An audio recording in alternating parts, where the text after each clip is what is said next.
Et coucou à tous, on se retrouve dans cette toute nouvelle vidéo où je vais vous présenter des comportements que peuvent avoir les personnes de l'entourage d'une personne autiste et qui peuvent s'avérer dangereux pour la personne concernée, donc qui est dans le spectre, voilà.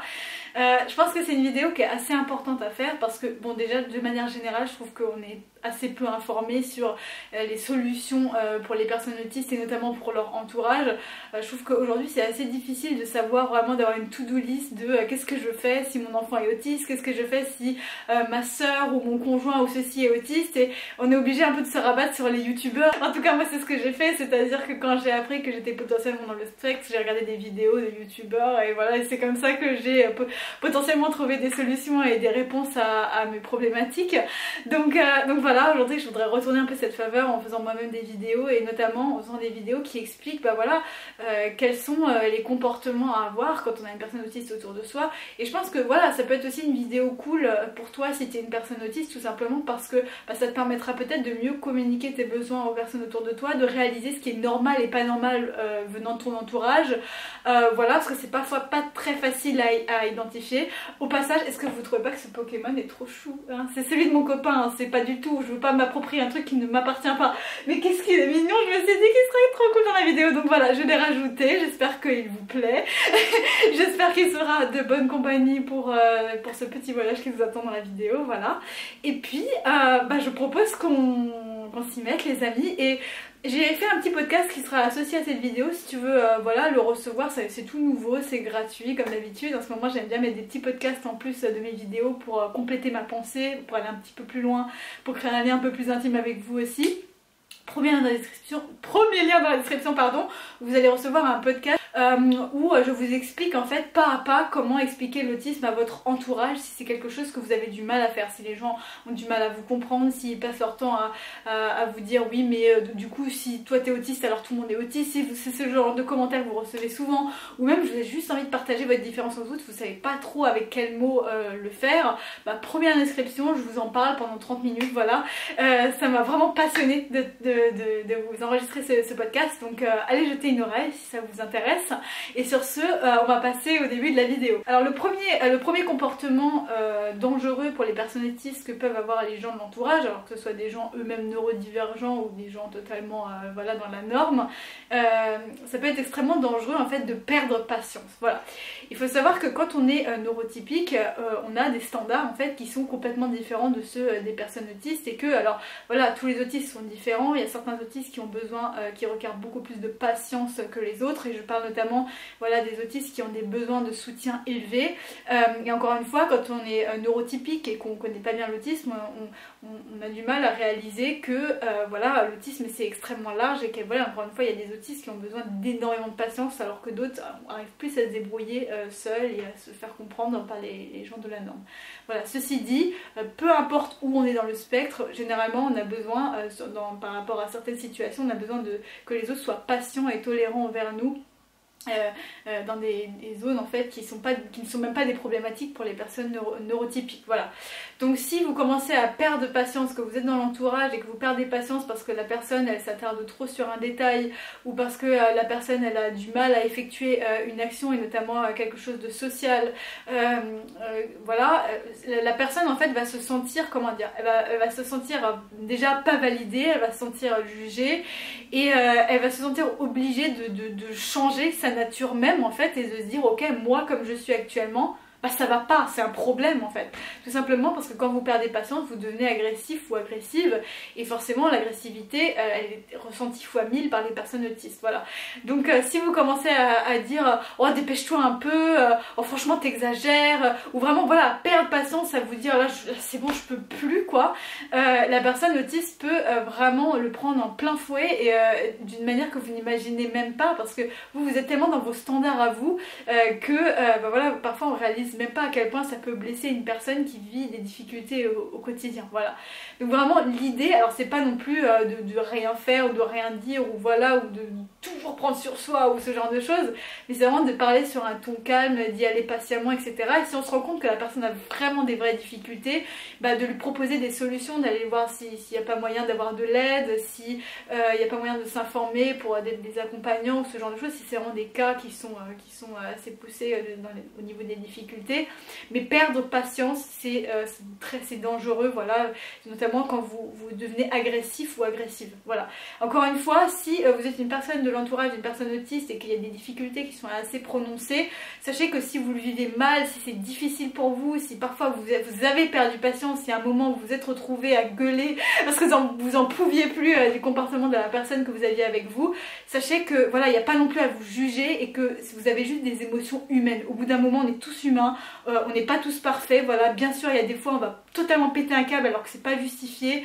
Voilà, on est tous humains et je vais pas non plus donner l'impression que je vous juge sévèrement, voilà, si c'est votre cas, parce qu'au bout d'un moment, voilà, on est humain.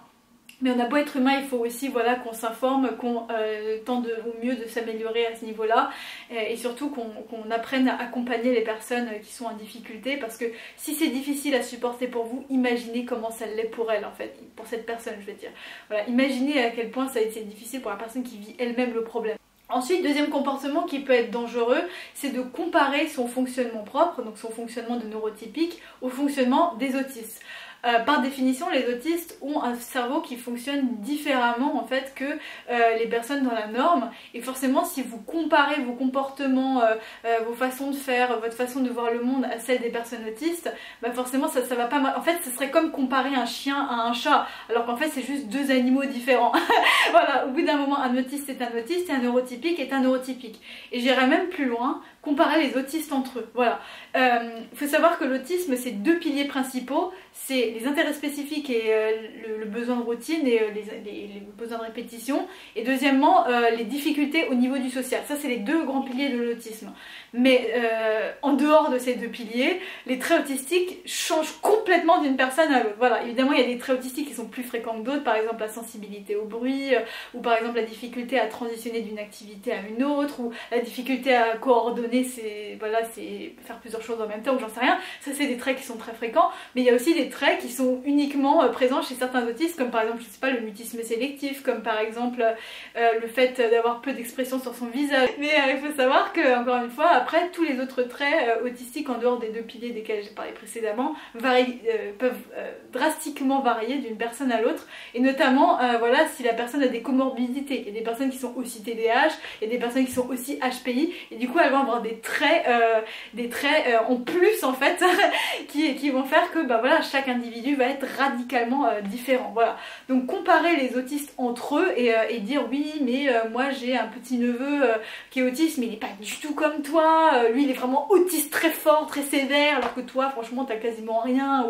Non, faites pas ça en fait, comparez pas les autistes entre eux, c'est deux êtres humains complètement différents, deux vécus complètement différents, deux personnalités complètement différentes, donc vous pouvez pas comparer les autistes entre eux. Et encore une fois, si vous les comparez, la personne peut se sentir vraiment mal, voilà, notamment si c'est voilà, dans le cas où je parlais juste dans l'exemple, ben voilà, oui mon petit neveu il est très autiste alors que toi t'as rien, ben, vous savez pas, ça se trouve la personne elle cache plein de choses en fait qu'elle veut pas vous montrer, tout simplement parce qu'elle veut pas se mettre dans l'embarras devant vous, j'en sais rien.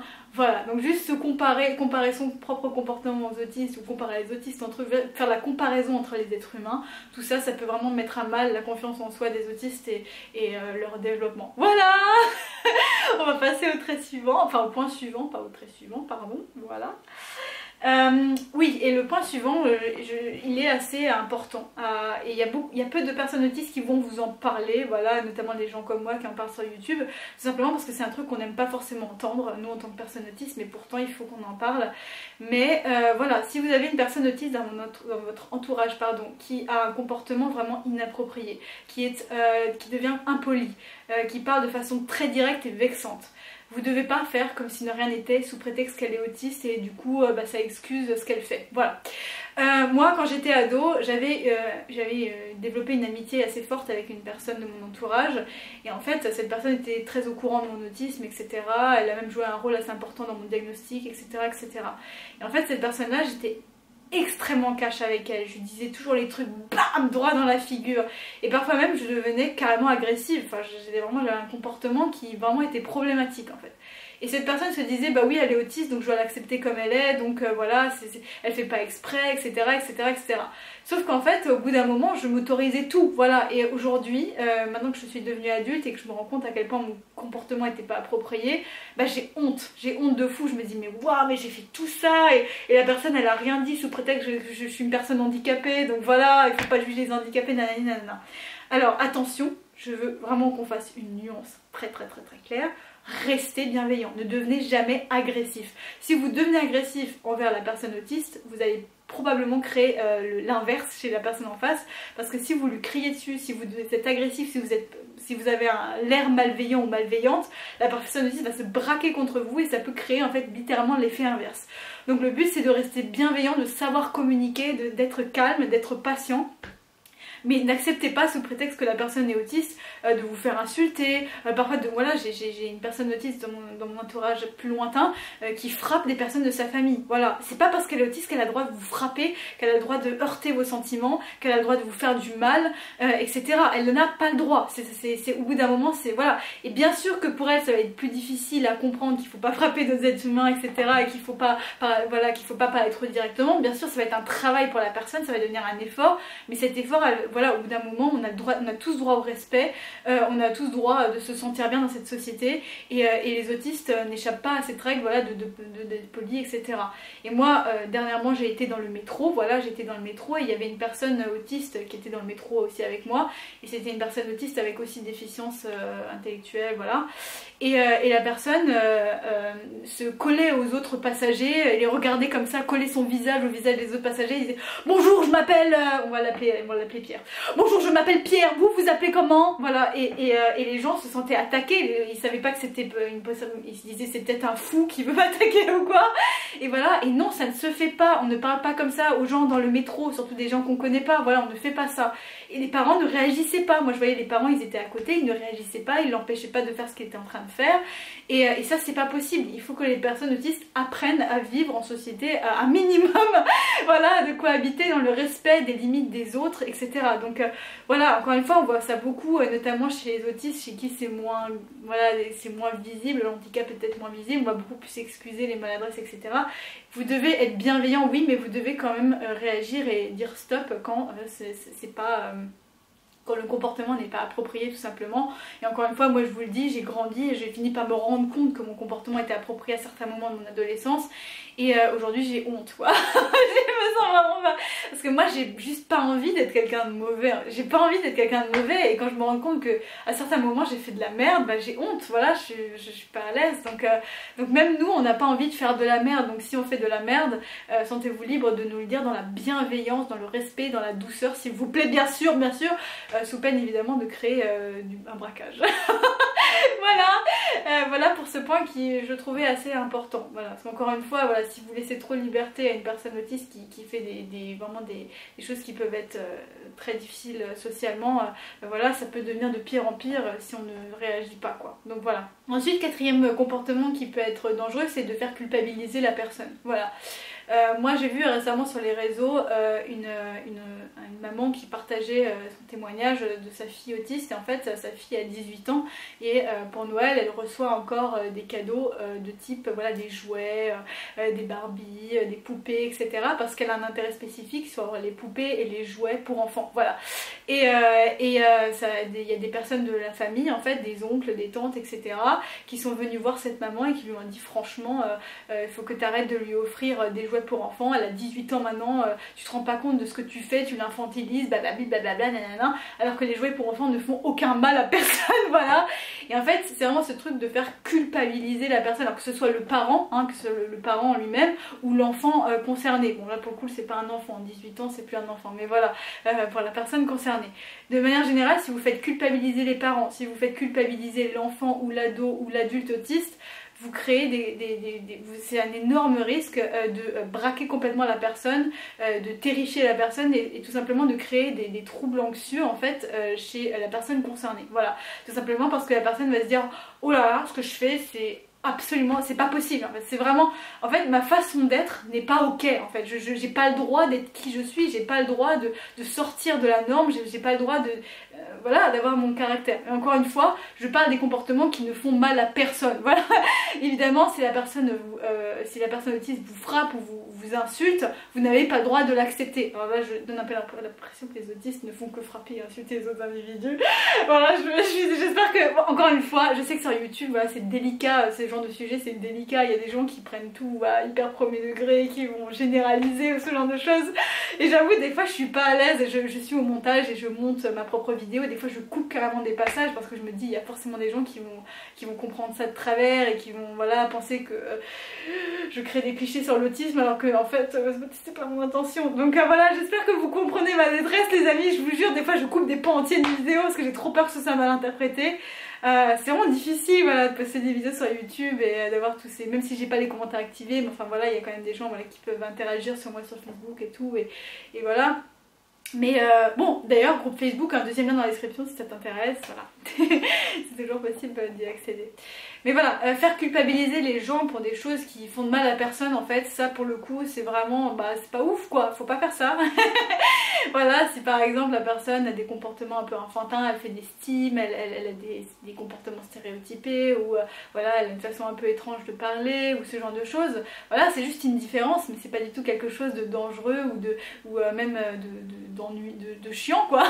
C'est juste la personne est comme ça, voilà, c'est son caractère, c'est sa façon d'être, etc. Et vous n'avez pas à la faire culpabiliser pour ça quoi. Donc voilà, pour contrebalancer un peu avec le point qu'on avait vu avant. Ensuite, le comportement numéro 5 qui peut être hyper dangereux et qui rejoint un petit peu celui qu'on vient de voir, c'est de refuser à la personne autiste d'utiliser ses outils pour se réguler.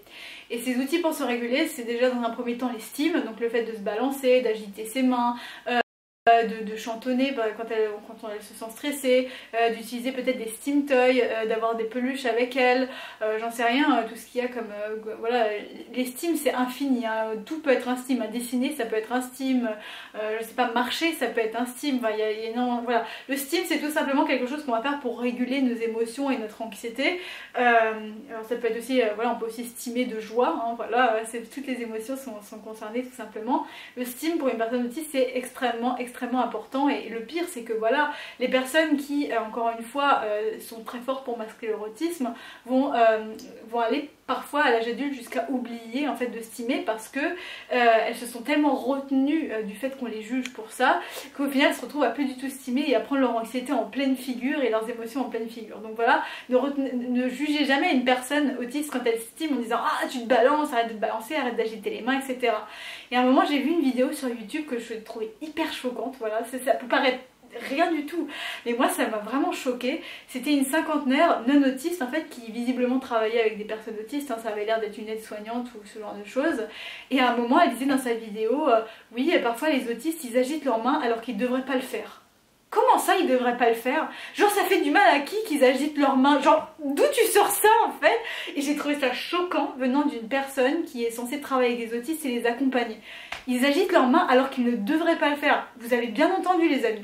Waouh, vraiment, au bout d'un moment, si vous faites ça, en fait, vous empêchez les autistes d'utiliser leurs outils naturels pour se réguler et aller mieux.